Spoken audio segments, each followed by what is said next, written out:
Hey there, Georgie here with Ukraine Matters. I've sat down in the evening to record a new episode and specifically frontline update for you guys, but then I just checked the power schedule and I'm actually going to be losing the power in about 15 minutes for some time, so I will have to prepare that material once the power comes back on. But in the meantime, just this very short update on what's happening on the front line before we jump into the map situation in the next video, hopefully. Russia is not having a very good time, is it? The situation with Starlinks is finally having some actual tangible problems for Russians. Right now, Ukrainians are on the offensive in the southern direction around Zaporizhia, where some of the frontline positions are being challenged by the Ukrainians. And this is bad news for Russia because, as I said, Starlink and losing Starlink for them is a systemic problem. This is not something that they can really solve very easily. Right now, the reports are that they are flying in new types of Wi-Fi routers, and they're trying to set up something that can work in the front line, but they are doing it very, very slowly. Ukrainian units, on the other hand, are now getting their Starlinks operational, even if not all of them are activated, some of them are, and right now there is this window of opportunity for Ukrainians to actually go on the offensive, and they're using this. We need to also understand the war has changed a little bit. I'm going to talk more about this in the frontline update video, but generally speaking, right now offensive operations are rare, mostly because of the fact of the drone density. For example, right now Ukrainians prefer to have pretty dispersed front line. I think the best this was described by one of the commanders that we spoke to. He stated that right now the troops that are there on the front line, on their frontline positions, is just the indicator troops. This is essentially how Ukrainians are sort of indicating where our zone of control sort of ends and where the Russian zone of control begins, if something like zone of control can even be attributed to. Right now, there are no such things as trenches anymore. The biggest danger for the guys at the front line is actually not being at the positions of the front line, but actually getting to those positions instead. There's a lot more losses that are stemming specifically during the time when Ukrainians need to get to the positions, and in the same sense, Russians as well. But we all know that for the Russian military, manpower is disposable.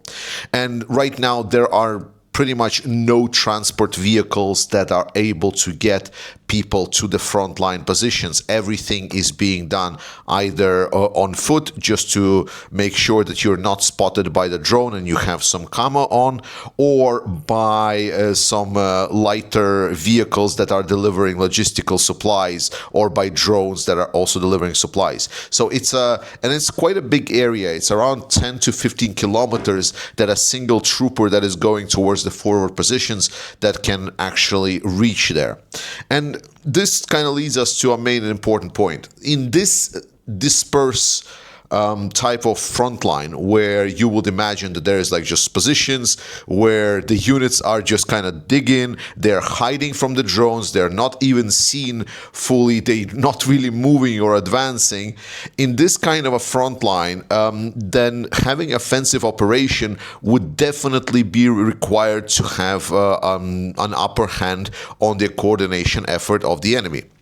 Because coordination is the name of the game. This is when it comes to the observing the enemy drones. There are whole centers that are intercepting the video signals from both Russian and Ukrainian side, and they're trying to analyze it and coordinating that knowledge to other units so the other units can react is actually quite critical. So now, with Russians losing access to the internet, losing access to the Starlink, losing access to some of this frontline, like fast-moving internet connection, is a critical problem. And right now, Ukrainians are using it. Now, some people do state that this is going to be a big offensive where Ukrainians are going to crush the Russians.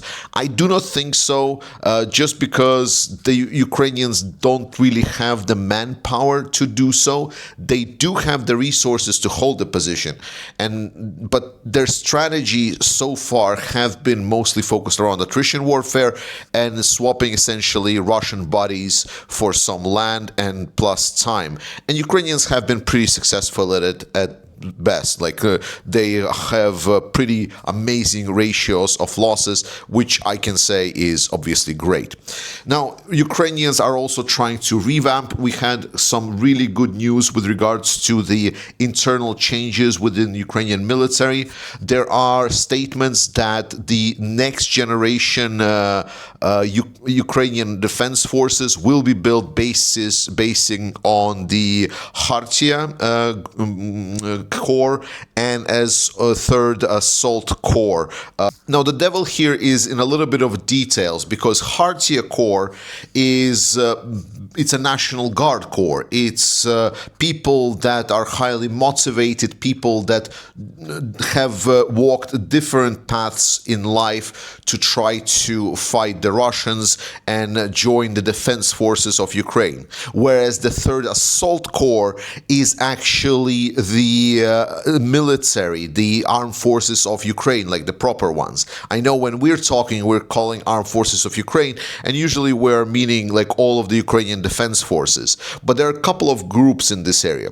And this is important because both Khartia and the third assault corps are respectively the best within the National Guard or within the armed forces of Ukraine, the actual military.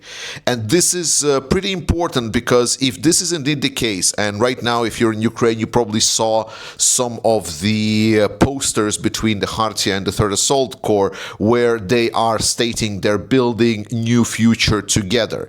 This definitely indicates that the reform of the military is underway. There is a new project in works, and we should be very much looking forward to what's going to come out of this.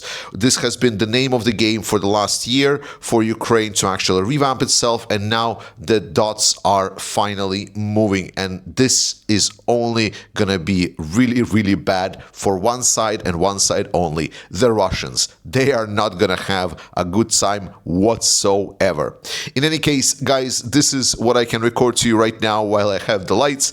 I will redo the full frontline update as soon as I can. Support the Ukrainians, trust in Ukrainian armed forces. I love you. Slava Ukraini, and I will see you next time.